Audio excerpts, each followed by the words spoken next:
Hi everybody.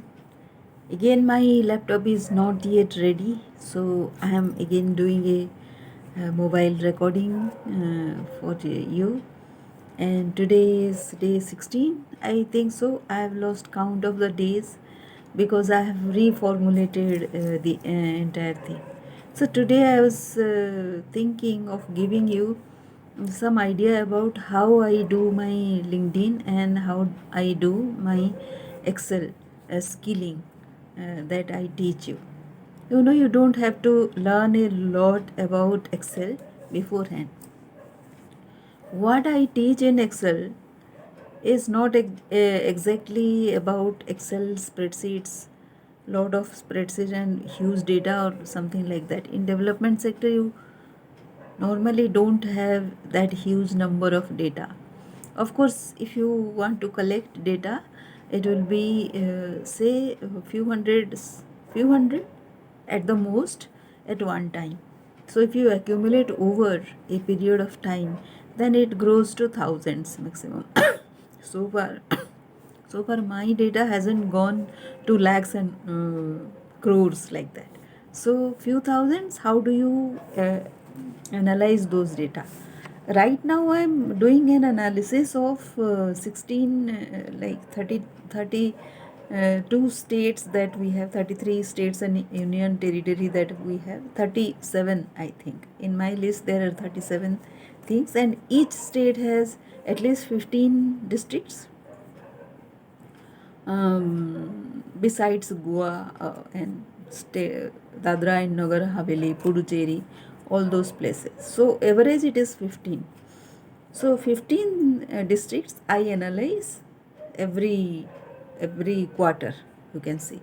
So that means 37 state and similar analysis in 700 districts, which means it will be in a year it will be 2800 records. What do I analyze? Because I work for the microfinance fraternity, we do not do microfinance as such, but what we do is we collect data and analyze it for risk scoring, outstanding, then how much is the par 30, which is the default par. Somebody has defaulted for 30 days, it becomes par 30. Who has defaulted and haven't paid for last 60 days, it is par 60, and haven't paid for 90 days, it becomes par 90. Somebody in that period, if pays back even one installment or half of the installment, it comes back to par 30 again.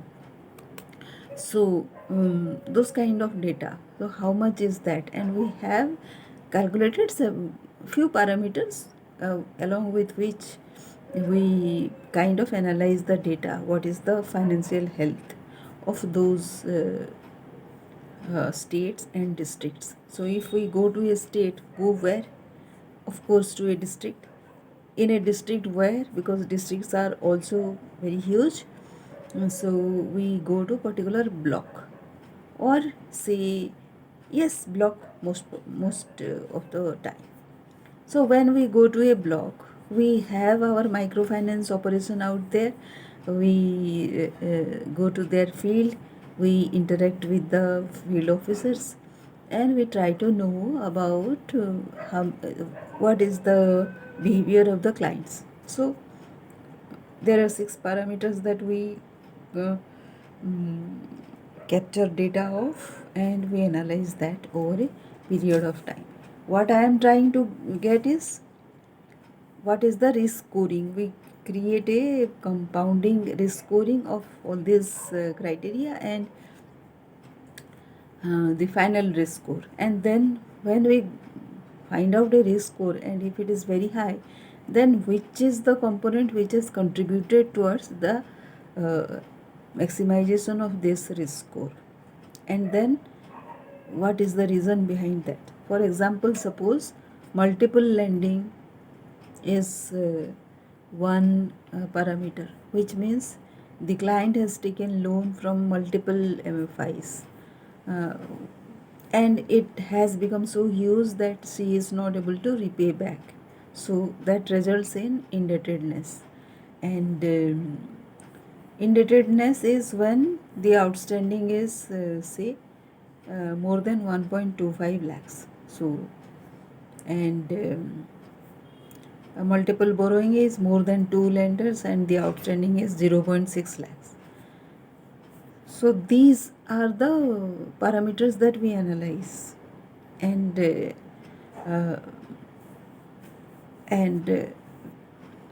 come to a conclusion that this particular district is having high indebtedness or high multiple lending, high PAR, or whether the uh, growth is imbalanced, like whether the outreach is very high and the disbursement is not so high. So there is a ratio that we take into account. So this is the analysis I do.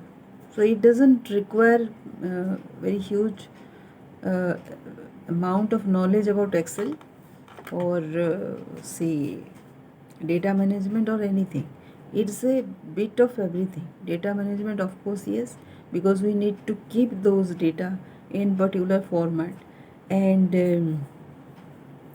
manage the data, because we have to find the maximum, the minimum, and the ratio, and how to look at or interpret those ratios.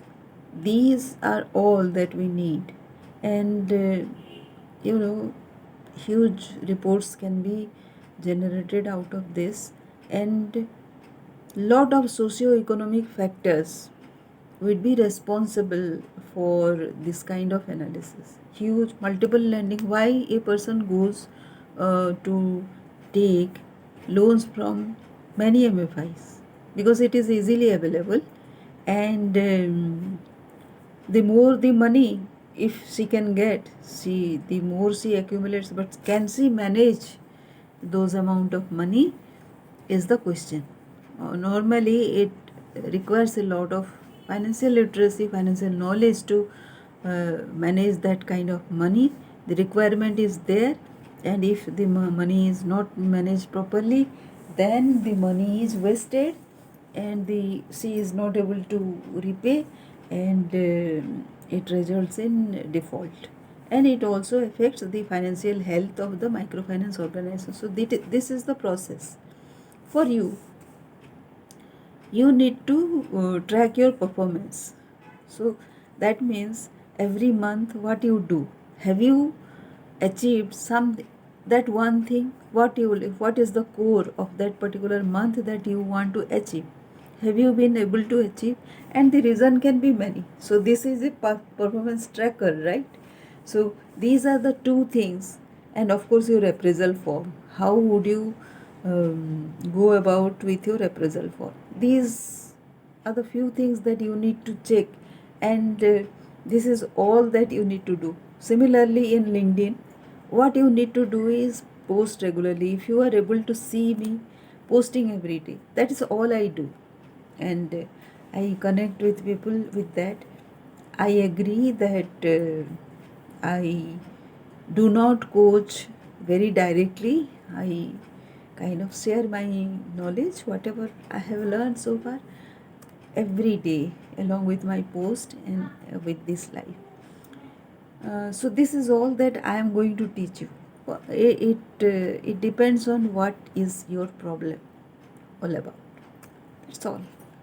So if you want to discuss with me about how we can quantify the your problem into some kind of a formula, and track that, then it will say tell a great story. Hope this helps, and we'll get back soon. I'll be getting back to my usual laptop, and all everything set up, and be able to address you. Thank you.